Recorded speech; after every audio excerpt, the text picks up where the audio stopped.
Hello and welcome to your in-depth weekly horoscope for week commencing the 29th of November for the Sun or the Ascendant.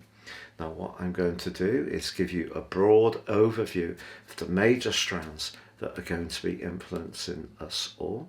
And then please stay with me, I'll dive deep to give you in forensic detail your zodiac sign forecast. This week begins with a momentous astrological moment. The Sun and Mercury are so tightly together as we see it from Earth that they are in cazimi. This is going to see the power of the Sun magnify the influence of Mercury. Mercury technically is in detriment in the sign of Sagittarius where this event occurs, but I actually really quite like Mercury in Sagittarius. I think it's very thirsty for knowledge, it loves travel, it can be very adventurous, and the Sun and Mercury coming together suggests that we are going to have a greater desire to inform ourselves, but inform ourselves with higher ideals, the bigger picture, philosophy, history, any kind of background research, whether it's into the family tree or a business plan, can really benefit from this combination. Also very good for contractual discussions as well. Now we know that the world environment is challenged severely by COVID. If COVID wasn't there, I think a lot of us would want to inject our existence with some kind of spontaneity and adventurism. But we can still use our minds to achieve that. And Mars in the sign of Scorpio, which it governs, is forging a very compassionate link to Neptune. Now this suggests that we can dive deep in our thinking and the things that we explore, the knowledge that we gain in a very productive way. But also this week, the Sun is going to go on to forge a very stable link with Saturn. Now of course Saturn gets a bad astrological press, but it's very much to do with boundaries, stability, the structures that we're trying to build up that are positive.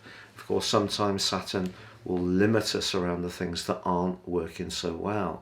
But this is a lovely angle because the Sun in Sagittarius is very much about freedom, and Saturn in the sign of Aquarius, also about freedom, is the ruler of that sign, the co-ruler.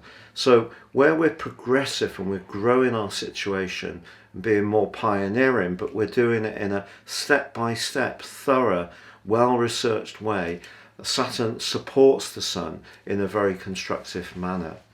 Now that brings us to that incredibly powerful total solar eclipse which occurs on Saturday. If you want to watch my deep dive video into this, please see beneath this video. Now this event is broadly going to still be in a sextile with Saturn, but it's also going to forge a quincunx with Uranus. So I think one of the things that we must embrace over the next 6 months, the range of influence of this final Sagittarius Gemini polarity eclipse in the series, before we go more into the Taurus Scorpio season of next year, and we've already had the Taurus lunar eclipse, the first phase of that. I think what we've got to just bear in mind is that the position of the Sun in the 9th house is about going for it. Uranus in the 2nd house is about more being conscious of our resources. So because they're not quite aligning very well, one of the things that we're going to need to work hard on, all of us, over the next half year is using our resources in a more constructive, practical way and not spending money just for the pleasure of it alone. So we're going to be looking to invest in things that have some kind of ongoing practical credential rather than living in the moment quite so much. So I think all of this is asking us to become much more mindful of our resources. But please stay with me for your in-depth forecast. But if you are new to my channel, I would be honoured if you would subscribe. Please click or tap on the bell notification symbol. Also, if you'd like to get your free daily horoscope, written horoscope, fired to your device each morning, please see the link beneath this video.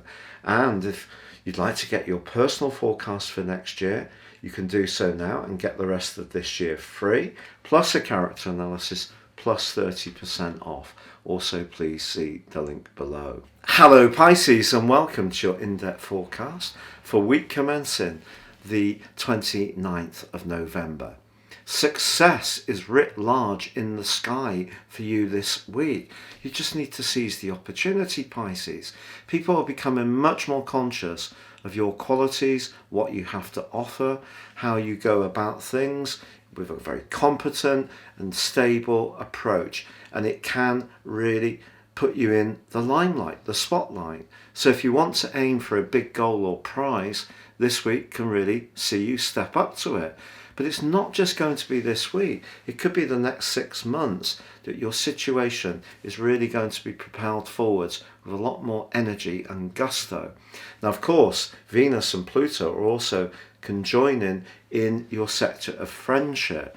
So it may fall to you to take a little bit of the lead around certain associations, perhaps even setting up some social opportunities in the run-up to Christmas, COVID allowing.